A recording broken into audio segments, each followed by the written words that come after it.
श्री गणेशाय नमः। श्री सरस्वत्यै नमः। श्री स्वस्थानी परमेश्वर्यै नमः। नमो नमः।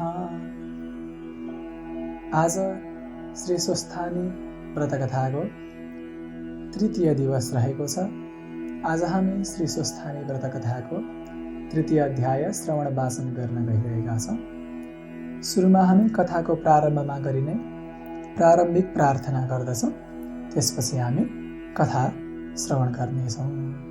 ओम यं ब्रह्मा वरुणेन्द्र रुद्र मरुतः स्तुन्वन्ति दिव्यैस्तवैर् वेदैः साङ्गपदक्रमोपनिषदैर्गायन्ति यं सामगाः ध्यानावस्थित तद्गतेन मनसा पश्यन्ति यं योगिनो यस्यान्तं न विदुः सुरासुरगणा देवाय तस्मै नमः।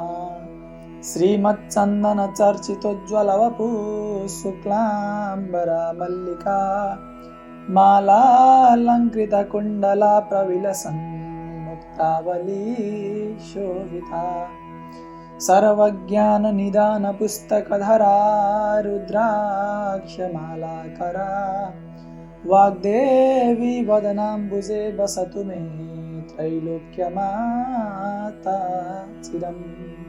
मुखं करोति वाचालं पङ्गुं लङ्घयते गिरिं यत्कृपातमहं वन्दे परमानन्दमाधवम्।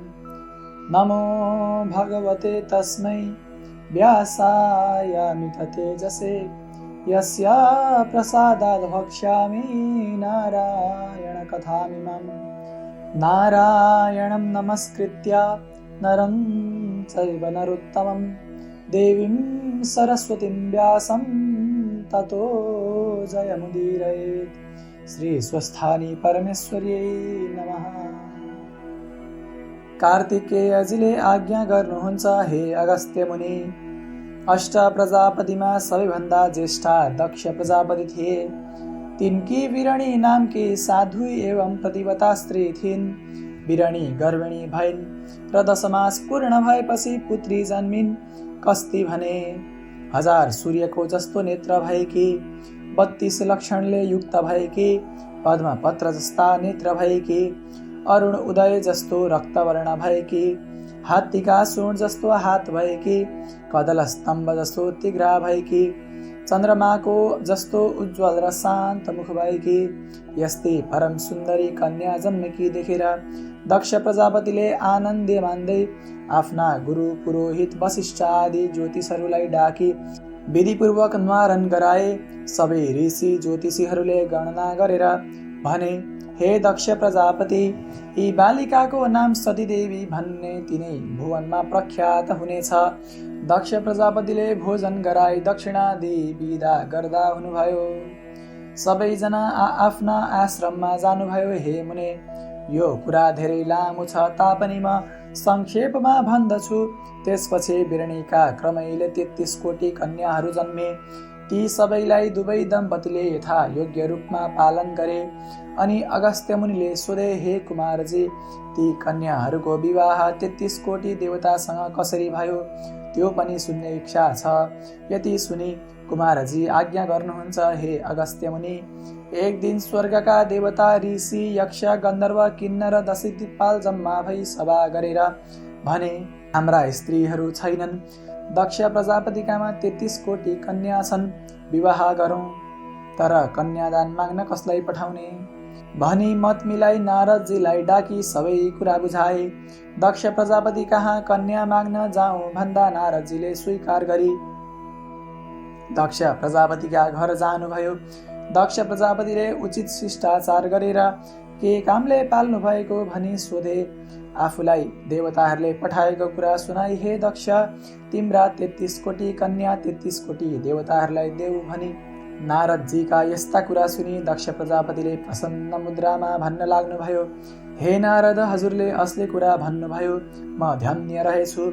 मेरा 33 कोटी कन्या 33 कोटी देवताहरूलाई तिम्रो वचनले दिए। एउटा सती मात्र दिने छैन। किनकि मेरा पुत्र छैनन्। सम्पत्तिको रक्षा करले गर्ला, अरू सबै कन्या तिमी जहिले भन्छौ र जसलाई भन्ने छौ उसैलाई दिनेछु। अब यहाँबाट गएर विवाहको दिन ठहराई पठाउन लगाऊ। अनि अनेक उपचारले पूजा गरे। तब नारदजी दक्षसित बिदा मागी सरासर स्वर्गलोक जानुभयो। नारद आएको देखि देवताहरूले तिमी गएको काम के भयो भनी सोधे। सतीदेवी बाहेक सबै कन्या दिन्छु भन्ने कुरा सुनाउनु भयो। अनि देवताहरूले धन्य नारद भन्दै प्रशंसा गरी विवाहको दिन ठहराई पठाउनु भयो।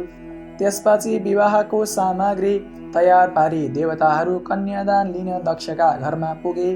उनले देवताहरू आएको देखेर आनन्द मान्दै मङ्गलयात्रा गर्दै आफ्नो मर्यादाले सतीदेवी बाहेक 33 कोटी दक्ष कन्या नारदजीको आज्ञा अनुसार 33 कोटी देवताहरूलाई कन्यादान दिए। देवताहरू कन्यादान पाई हर्षपूर्वक आफ्ना स्त्रीले आफ्ना आश्रममा गए। यो वृत्तान्त कैलाश पर्वतमा रहेका शिवजीले थाहा पाउनुभयो। थाहा पाएर देवताहरूले मलाई बाहेक पारी एक वचन पनि नसोधी आफू कन्यादान लिन गएछन्। कैलाशको स्वामी भएर पनि मेरा स्त्री छैनन्। अब मलाई कसले कन्या देला भनी ध्यान दृष्टिले विचार गरेर हेर्दा दक्षकी 33 कोटी कन्यामा सबैभन्दा जेठी बाँकी रहेछन्। देवताहरूले मेरो मर्यादा राखेकै रहेछन्। अब ती कन्या माग्न कसलाई पठाउँ? आफै जान्छु भनी दक्षका घरमा जानुभयो। दक्षले महादेव आउन साथ परैबटदेखि बिरणीसित भने, हे स्त्री, त्यो आउन लागेको महादेव हो, के भन्न आयो भनी कुरा गर्दा गर्दै महादेव घर मुनि गएर बोलाउनु भयो। अनि दक्षले झ्यालबाट हेरेर माथि आइज भनी डाकेर सोधे, हे महादेव, आज त मेरा घरमा के कामले आइस भनी हेला गरेर बोले। अनि महादेव भन्नुहुन्छ, हे दक्ष प्रजापति, तिम्रो घर आउने मेरो अरू केही प्रयोजन थिएन। तिमीले कृपा गर्नाले 33 कोटी देवताले कन्यादान पाएर उद्धार भए। अब सतीदेवी रहेकी रहेछन्, म योग्य पनि छु। ती कन्या मलाई कृपा गर। महादेवको यस्तो वचन सुन्न साथ दक्ष प्रजापति अत्यन्तै रिसाई भने, हे पापिष्ट महादेव, मेरी कन्या सतीदेवी तेरो योग्य कसरी होली? त कस्तो भने मसानको खरानी घसी सर्पको गहना लगाई बाघको छाला ओढेर डमरू त्रिशूलमा झुन्डाई बुढो साँडेमा चढेर हिँड्ने 20 भाङ धतुरो खाई भूत प्रेत पिशाच नचाई मसानमा बस्ने दिगम्बर देख्दैमा पनि घिन लाग्नेले मेरै मुख नजिक आई यस्तो अयोग्य कुरा गरिस्, जा मेरो घरमा नबस भनी पाखुरामा समाती धपाए। महादेवले त्यस्तो किसिमसित दक्षले क्षुद्र वचनद्वारा निन्दा गरेको सुने साह्रै नै चित्त दुखाई बाहिर आउनुभयो। नदिने भन्ने भइहाल्थ्यो नि, किन निन्दा गरेको निन्दा गर्ने कामै थिएन। अब कहाँ जाउँ, के गरौँ?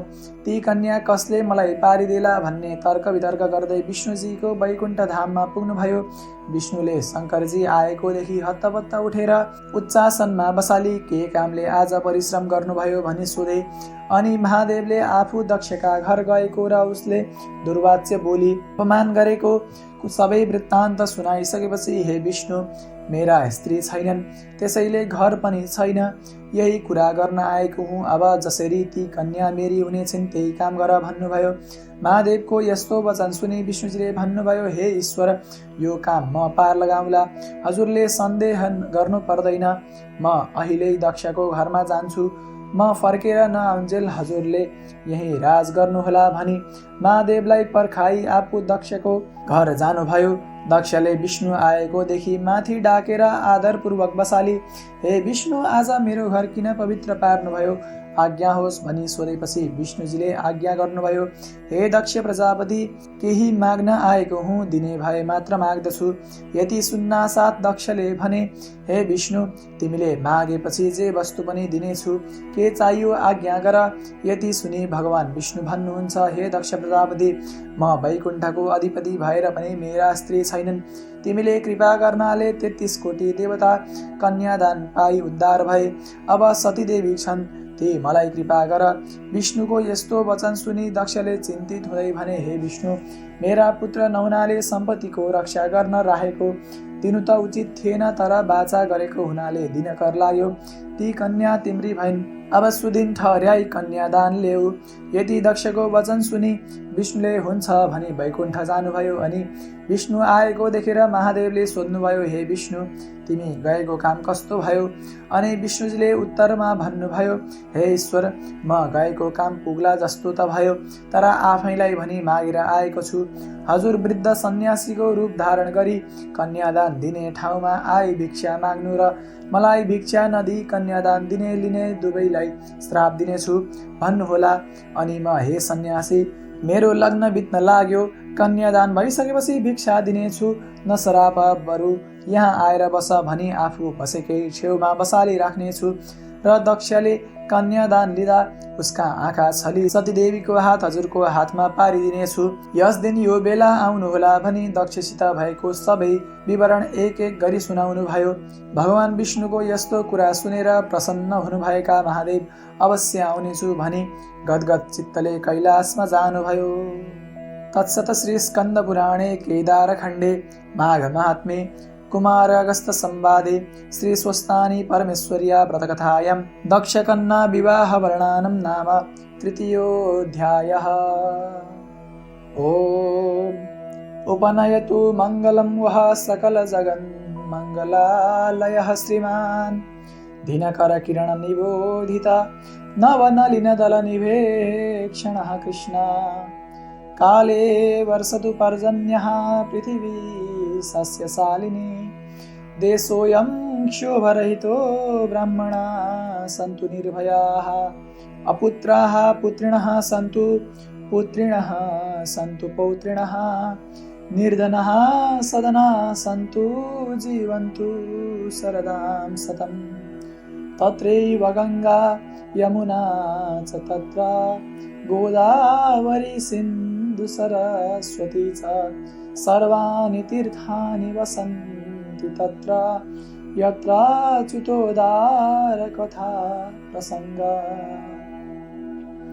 या कुन्देन्दु तुषारहार धवला या शुभ्रवस्त्रावृता या वीणा वरदंड मंडितकरा या श्वेत पद्मासना या ब्रह्माच्युत शंकर प्रभृतिभिर्देवैः सदा वन्दिता सा मां पातु सरस्वती भगवती निःशेषजाड्यापहा